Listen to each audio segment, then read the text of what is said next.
Chris Jenkins here with the day after recap, and I got a special guest who's, you gonna get off your phone at all? I'm not on my phone, I'm just holding it. You're holding yours. I am holding mine. This is Sheena Quick, who, if you don't know her, she's a credentialed media member with what, Quick Out the Block? Is that the proper way to say it? That's the correct way to say it. She was on ESPN for like LeBron James signing in Los Angeles and all that good stuff. But you know what? Thank you for coming. Of course, thank you for having me. So we're gonna go through some quick things about yesterday's game versus the Atlanta Falcons. Because after the game, as you guys know, I was like, I'm all over the place. And what happened? I'm still a little all over the place, but I'm gonna try to bring it together. What happened? All right, I mean, so we all are. I'm gonna go first. I'm gonna go through my notes and I'm gonna go first. But actually, I'm gonna just go off the top of my head. DJ Moore, that's what I want to talk about. DJ Moore not getting touches, right? DJ Moore was a highly touted first-round draft pick. Steve Smith has said that he's just love child or something like, not love child. That's, what is it called? I forget. Definitely not love child. Definitely not love child. Definitely not that. But he was his man. And we haven't seen him much since like the first preseason game against Buffalo. Then he went like 2 games without touches. Right. And then it seemed like in the regular season they started trying to like get him to do a rush. And then he's not, well, I'm sorry, he got a rush in the Cowboys game. He got a rush yesterday against the Falcons. And then he got like a few targets. Literally 2 a couple, targets. A couple. And Rivera's been saying like, they got to bring him along because they put too much on his plate. But then today, you were in there, I didn't go today. It seemed like he was saying there's too much on his plate, but then we need to put more on his plate. But then we need to, to clarify that and to clear that up, Joe Person asked the question and he said DJ. Of course, we have DJ Moore, but then we also have Dante Jackson.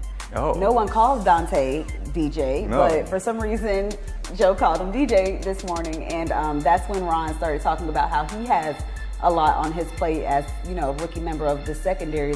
It's a unit that just hasn't had much continuity in years. This is actually the most continuity they've had in years. So when he was referencing that in the press conference as far as having too much on his plate, he was referring to Dante Jackson. Well, they talked about that with DJ Moore too. Well, then today he said that DJ Moore actually needs more on his plate. He said that because they said like he's learning the X position, he's learning all 3 positions in this blah blah blah. And we're gonna bring him along slowly. Like why? Okay, we passed my minute, so I'm gonna just stop. All right, because I said we're gonna stick to our minutes, and I'll let you take yours now. Okay, well, in my opinion, I mean, I'm just gonna continue with what you were talking about. I think that a lot of people are trying to be patient and trust this North Turner offense. Despite having all the talent on paper, the Panthers just haven't been able to, you know, translate that into points in the last couple of seasons. It's been very frustrating as a fan and as a team. As you've heard Cam Newton talk about, we had the personnel changes, and we do have North Turner now as the OC. There was a lot of talk about getting Christian McCaffrey at least 25 to 30 touches, and I think that in light of that is why we've seen DJ Moore shrink. I mean, Christian McCaffrey was targeted 15 times yesterday. That was more than that was more than the wide receivers on the roster. The next most targeted receiver was Devin Funchess at 9. At 9. So do you think do you think this is the plan, or do you think he's adjusting? I mean, needing to learn. Because that's what I want you to ask, but you kind of Do I think that DJ Moore is needing to learn? No, do you think that I can't say his first name, so I'm just calling him. Yeah, struggle with it. You can't be on the show making fun of me, but Turner. I ain't saying it. I think, he said Turner's learning the players, but I want to know. Right? Do you think that that's what we're seeing right now is him learning the personnel, or do you think this is his plan? I think it's his plan right now. And I say that, I think it's his plan right now because, like I said, there's so much focus on getting McCaffrey all of these touches because he is a pretty shifty, dynamic back. We've seen the things he can do in the open field, and I think in light of that, DJ Moore has kind of faded into the background. You like it or don't like it? I do not like it. I mean, DJ Moore was targeted 2 times yesterday. I know I said that like 4 times, but he was targeted 2 times yesterday. The first time, 51-yard touchdown. Okay. I'm going to have to cut you off. I'll cut myself off too. You cut me off? Yeah, we're passing okay. We'll come back. You can just pick it up. C.J. Anderson, that's the other guy I want to talk about, which is kind of related to Christian McCaffrey, right? C.J. Anderson was a 1,000-yard rusher last year in Denver. Now, I'm not saying like he's the best, because guys can have a good season. But he was a 1,000-yard rusher last season. First game, I think he had like 7 carries for about 35 yards. Had about a 5-yard average, right? Then he went down and only had 3 carries.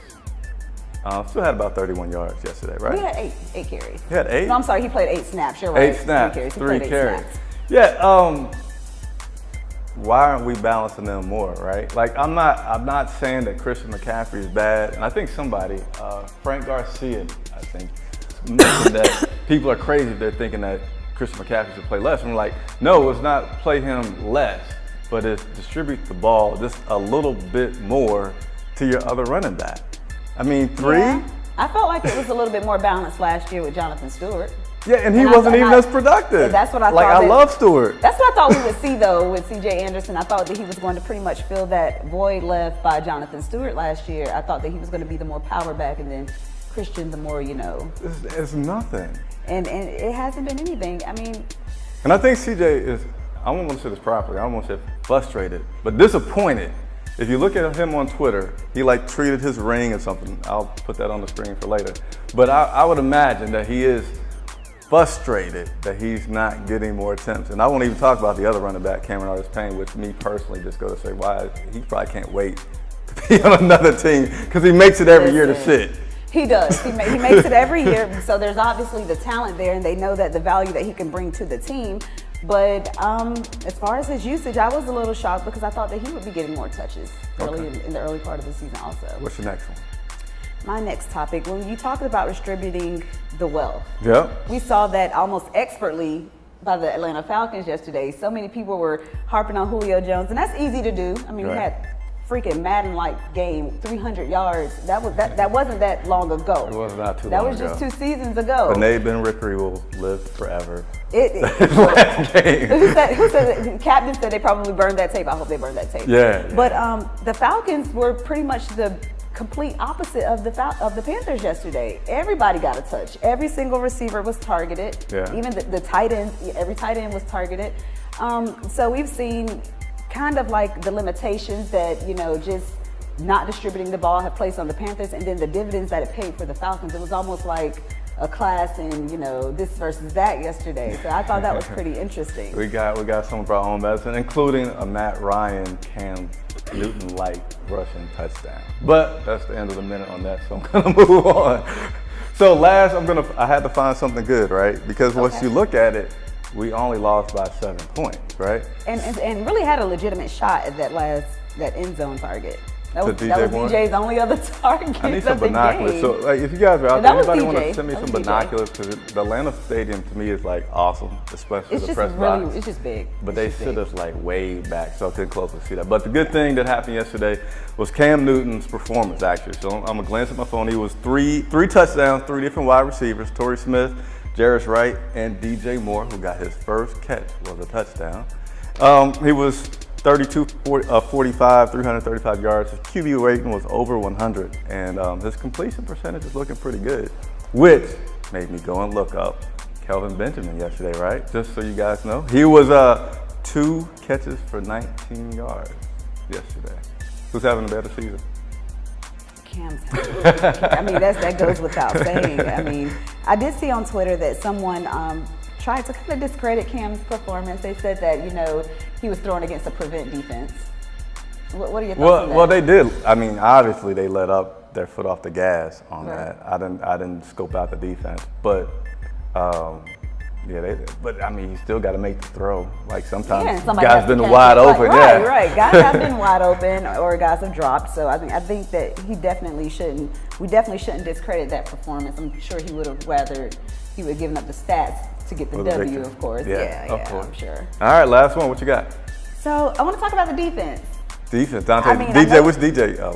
Dante Jackson. Dante. So I want to talk about the defense, the pass rush, which pretty much disappeared. That everybody was just so on the front four against the Dallas Cowboys. I wanted to ask you, do you feel like we may have, oversaturated, do you think we were overzealous over that defensive unit as opposed to recognizing the fact that the Cowboys just weren't that good that day? No. Ooh. What do you think? I mean, were the You Cowboys throw that just part not into that that. good? I'm just gonna great say that night? all good things must come to an end. The streak, 20-something games. It's 21 games. 21 games. It had to be broken at some point. So I bet you nobody thought it'd be Tevin Coleman in Atlanta. No. Devontae Freeman, No. maybe. But I don't think anybody. But most Falcons fans going into the game were surprised. Well, they didn't expect that they would even run the ball that much. against the Panthers. They did a good job, man. They got through that front line quite a bit. And that makes a difference. 'Cause once they establish the run, you have to honor, you have to respect the play action. It just opens up the whole field. At that point. So you asked me what's your response to that defensive line? Were they overrated or a one-time thing? And you can be honest. I don't think it's a one-time thing. We want you to be honest. I don't think it's a one-time thing. I think they were overrated because of the Cowboys in week one. Just in week one, I don't think that this is a bad unit by any means. I think that they still have a chance to be the best defense in the NFL. Carolina has normally had a really good defense. Okay. So I don't think that the Dallas game, the Cowboys game was a fluke. I just think that we just heaped a little too much praise on week one. Okay. But I will say that I think a bright spot was the secondary. Okay. I think that they contained Julio as much as Julio can be contained. He had like 64 yards.